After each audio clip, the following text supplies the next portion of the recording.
اس صبر پہ ان کو دنیا میں بھی تسلی ملے گی اور آخرت میں اللہ نے صبر کرنے والوں کے لیے بہترین بدلہ رکھا ہے. اور جو صبر نہیں کرتے تو اس بے صبری سے وہ ٹینشن ختم نہیں ہو جاتی اور آخرت میں تو کوئی ثواب ہے ہی نہیں.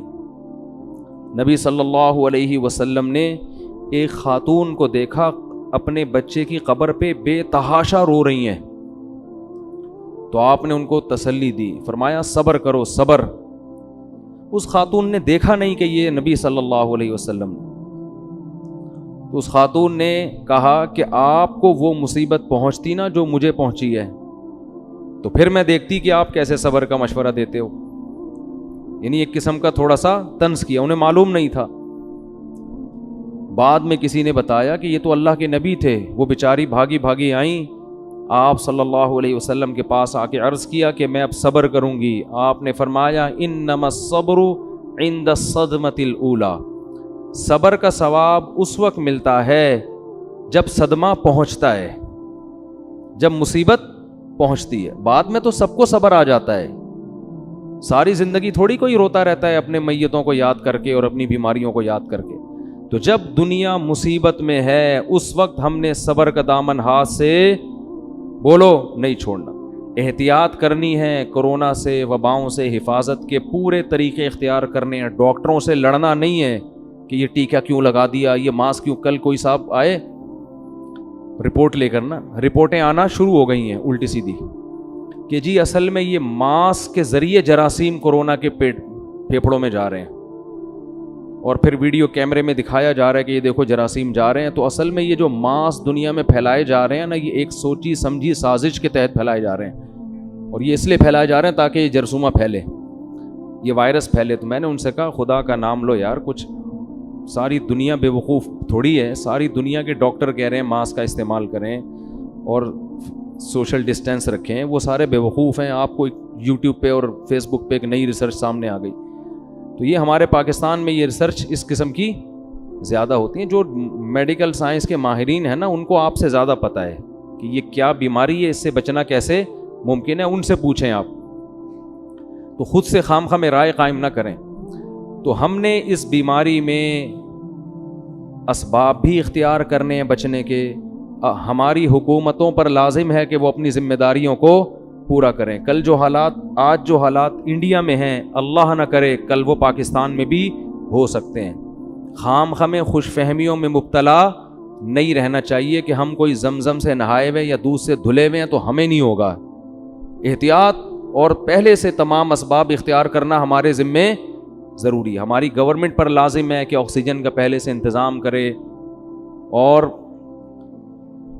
انتظام کرے کہ کل اگر یہ حالات یہاں پیدا ہوتے ہیں تو کیا ہم برداشت کر لیں گے. یہ سب چیزیں پہلے سے, یوسف علیہ السلام کو جب پتا تھا کہ قحط پڑنے والا ہے تو انہوں نے پہلے سے 7 سال کا ذخیرہ کیا کہ نہیں کیا. تو پہلے سے احتیاط کر لینا, یہ قرآن و سنت کی تعلیمات ہیں. تو اس لیے یہ بیماری جو دنیا میں پھیل چکی ہے, پوری دنیا نے اس کو پوری دنیا کو اپنی لپیٹ میں لیا ہے اس نے. تو نبی صلی اللہ علیہ وسلم نے ایسی چیزوں کے بارے میں بتایا کہ جو صبر کرتا ہے اس کے لیے رحمت, اور جو صبر نہیں کرتا اس کے لیے یہ عذاب. ایک صحابی کو بخار تھا, آپ صلی اللہ علیہ وسلم نے فرمایا طہور انشاء اللہ, یہ بخار تمہارے گناہوں کی معافی کا ذریعہ بنے گا, صبر کرو. وہ بوڑھے آدمی تھے, انہوں نے کہا نہیں, یہ بڈھے کو بڑھاپے میں تنگ کرنے کے لیے آیا ہے. آپ نے فرمایا اب ایسا ہی ہوگا. اب کیا ہوگا؟ اگر تم یہ سمجھتے ہو تو اب یہ واقعی کیا ہے, یہ صرف تنگ کرے گا اور یہ گناہوں کی معافی کا ذریعہ نہیں بنے گا. تو بھائی یہ جو کرونا کی بیماری پھیل رہی ہے, اس میں چیخ و پکار, ہائے ہوئے, واویلا کرنے کے بجائے کیا حکم ہے ہمیں؟ صبر کریں. اور صبر کیوں کریں؟ لن یصیبنا الا ما کتب اللہ لنا, ہمیں جو مصیبت پہنچی ہے وہی جو ہمارے رب نے لکھ دی ہے. یہ بیماریاں صحابہ پر بھی آئی ہیں. شام میں طاعون پھیلا تھا, ہزاروں صحابہ کی اس میں موت واقع ہو گئی تھی. غیر مسلموں کی بھی ہوئی, مسلمانوں کی بھی ہوئی. ابو عبیدہ ابن جراح رضی اللہ عنہ غالباً, ان کے جب پھنسی نکلی ہے نا طاعون کی, تو وہ خوش ہو گئے اور کہا غدن سوف القا اصحاب النبی صلی اللہ علیہ وسلم, ان قریب ہم اپنے صحابہ سے ملاقات کرنے والے، یعنی دنیا سے جا رہے ہیں، جانا تو ہے نا سب نے.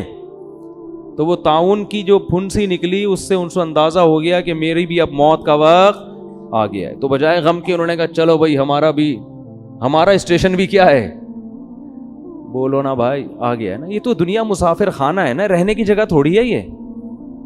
یہ تو ہم ٹرین میں سفر کر رہے ہیں، جس کا اسٹیشن آتا جاتا ہے وہ اترتا جاتا ہے. تمیز سے نہیں اترو گے زبردستی اتارے جاؤ گے. تو ہم خود شرافت سے اترنے کے لیے تیار نہیں ہیں، تو موت کے فرشتے ہمیں دھکے دے کے باہر نکالتے ہیں کہ چلو نکلو یہاں سے، اب بہت ہو گیا. تو اس لیے یہ تو سب نے نکلنا ہی ہے. آج نہیں مرے تو کل نہیں مریں گے کیا؟ تو اس لیے اس میں بہت زیادہ ٹینشن ہائے ہوئے ہاں ہو. اس سے تو اور رونے دھونے سے، چیخنے چلانے سے کبھی بیماری ٹلتی نہیں ہے. آپ کو زکام ہو اور آپ چیخ چیخ کے شور مچاؤ کہ کیوں ٹھیک نہیں ہو رہا، تو زکام کی سمجھ میں یہ آئے گا ہے بھائی؟ اور چھینکیں آئیں گی آپ کو. تو بھائی ہو گیا تو بیٹھ جاؤ آرام سے، جو علاج کرنا ہے کرو، صبر کرو. تو ہمارے حضرت فرمایا کرتے تھے کہ انسان کی دینداری کا پتہ مصیبت کے وقت چلتا ہے. نماز سے نہیں پتہ چلتا، روزے سے نہیں پتہ چلتا. حقیقت میں پتہ کس سے چلتا ہے؟ ٹینشن کے وقت اس کا رویہ کیا ہوتا ہے. اگر یہ صبر کرتا ہے پیغمبروں کی طرح، صحابہ کی طرح، تابعین کی طرح، تو اللہ، یہ اس کی علامت ہے کہ اس کا اللہ پر اعتماد اور اللہ پہ توکل ہے. واویلا مچاتا ہے تو اس کا مطلب یہ اللہ پر یقین نہیں رکھتا، یہ صرف باتیں کرتا ہے، اللہ پر اعتماد نہیں ہے. تو یہ جتنی بیماریاں ہیں، یہ دنیا میں جتنی وبائیں ہیں، یہ اللہ کی طرف سے مسلط ہوتی ہیں. ان کی سائنٹیفک لاجک بھی ہوتی ہے، مگر وہ لاجک بھی کس کی طرف سے ہوتی ہے؟ یہ تو اللہ کی طرف سے ہوتی ہے نا. وہ وائرس پیدا بھی اللہ نے کیا، اور یہ ہوتا رہے گا. آپ آج اس مصیبت سے بچیں گے، کل کوئی دوسری مصیبت آئے گی، کل کوئی طوفان آ سکتا ہے، زلزلہ آ سکتا ہے، ملکوں کی جنگ ہو سکتی ہے. قرآن کہتا ہے او یلبسکم شیعا ویذیق بعضکم باس بعض. اللہ جب عذاب دیتا ہے نا اس طرح بھی کہ دو قوموں کو آپس میں لڑا دیتا ہے، ان کے دل میں بدگمانیاں پیدا کر کے ان کو آپس میں لڑا دیتا ہے. وہ لڑتے رہتے ہیں، ایک دوسرے کا سکون برباد کر دیتے ہیں. تو سب کچھ دنیا میں ہوگا جب تک دنیا ہے. اس میں قرآن کہتا ہے وبشر الصابرین، خوشخبری کس کو بتا دے دیں؟ صبر کرنے والوں کو. اور غیر مسلموں کے لیے ان بیماریوں میں کیا پیغام ہے؟ غیر مسلموں کے لیے، ان کے لیے یہ پیغام ہے کہ شرک اور بت پرستی کے راستے کو چھوڑ کر کس کی طرف آ جائیں؟ ایک اللہ کی طرف. کیونکہ بیماریاں دینے والا بھی اللہ اور ختم کرنے والا بھی اللہ. یہ جو پتھروں کے بنے ہوئے بت ہیں یہ نہ ہمیں نفع پہنچا سکتے ہیں اور نہ نقصان. قرآن کہتا ہے مشرکین مکہ کو کہ تم ان بتوں کو پکارتے ہو، لیکن جب تم پر مصیبتیں آتی ہیں تو تم ان بتوں کو چھوڑ کر کس کو پکارتے ہو؟ اس رب کو جو آسمانوں میں ہے. یہ انسان کی نیچر ہے. ویسے وہ کہتا رہے گا یہ بت ہیں، یہ پتھر ہیں، میں ان کو پوچھتا ہوں، یہ بھگوان ہے، یہ کرے گا، یہ کرے گا. لیکن اس قرآن کہتا ہے جب کوئی بڑی مصیبت آتی ہے نا اور تمہیں واقعی پکارنے کی ضرورت ہو تو پھر تم ان بتوں کو بھول کے کس کو پکارتے ہو؟ اللہ کو. تمہیں بھی اس کا اندازہ ہے کہ یہ میرا کچھ بھی نہ نفع دے سکتے ہیں نہ نقصان. پھر اللہ فرماتے ہیں جب تم اللہ کو پکارتے ہو تو اللہ اگر چاہتا ہے تو تمہیں مصیبت سے نجات دے دیتا ہے، چاہتا ہے تو نہیں دیتا. لیکن جب تمہیں مصیبت سے نجات دیتا ہے تو اذا ہم یشرکون، دوبارہ اسی بت پرستی کی طرف آ جاتے ہو. تو بھائی یہ غیر مسلموں کے لیے بھی پیغام ہے کہ یہ دنیا دل لگانے کی جگہ نہیں. بے وفا سے کبھی بھی دوستی نہیں کی جاتی. آپ کی کہیں شادی ہونے والی ہے، آپ کو پتا ہے کہ 1 سال کے بعد بیگم طلاق لے کے بھاگ جائے گی، کرو گے وہاں شادی؟ ہے بھائی؟ بولو گے بھائی یہ تو ٹینشن والا حساب ہے. تو یہ دنیا بھی ایسا ہی ہے، یہ کسی بھی وقت آپ سے خلا لے کے، ڈیورس لے کے بھاگ جائے گی. آپ نہیں جانے دو گے تو ایک تھپڑ لگائے گی آپ کو کھینچ کے. لکنھا خلۃ قد سیق من دمھا فجع وولع واخلاف وتبدیل. اس دنیا کے خون میں اللہ نے بے وفائی شامل کر دی ہے، گرگٹ کی طرح رنگ بدلنا. تو یہ بے وفا دنیا ہے بھائی. یہ موتیں بھی دے گی، زلزلے بھی آئیں گے، طوفان بھی آئیں گے، ایکسیڈنٹ بھی ہوگا، کچھ بھی نہیں ہوگا، آپ کو ٹرک کچل کے چلا جائے گا. اچھے بھلے صحت مند لوگ کینسر کے مریض بن جاتے ہیں، حالانکہ ان میں کینسر کی کوئی علامت نہیں ہوتی. تو یہ سب مصیبتیں مسلموں پر بھی آتی ہیں اور غیر مسلموں پر بھی، اور یہ اس بات کی علامت ہوتی ہیں کہ اللہ آپ کو یہ بتا رہا ہے کہ اس دنیا میں آپ کی ہر خواہش پوری نہیں ہوگی، یہ خواہشات پوری کرنے کی جگہ نہیں ہے، کچھ اللہ سے لو لگا لو، اسی میں سکون ہے اور اسی میں اطمینان ہے۔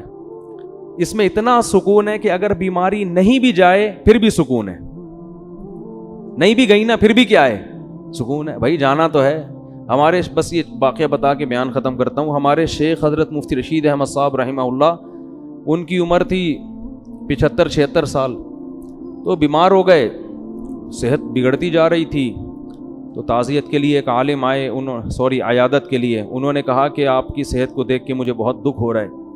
فرمایا پتہ نہیں کس بات کا دکھ ہو رہا ہے، 75 سال کے بھی نہیں جائیں گے تو اب کب جائیں گے بھائی، ٹھیک ہے نا، 75 کے ہو گئے، اب تو جانا ہے، اب کیا صحت، بہت اللہ نے زندگی دے دی، تو صحت کی کوشش کرنی چاہیے، لیکن تیار رہنا چاہیے کہ کسی بھی وقت پتلی گلی سے بولو نکل سکتے۔ بہرحال غم ہی ہوتا ہے، ٹینشن ہی ہوتی ہے، ہم اللہ کے مجبور اور محتاج بندے ہیں۔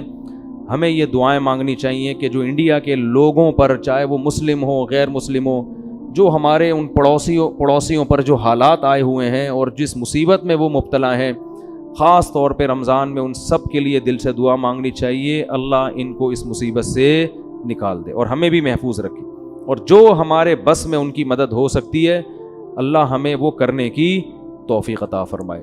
وما علینا الا البلاغ۔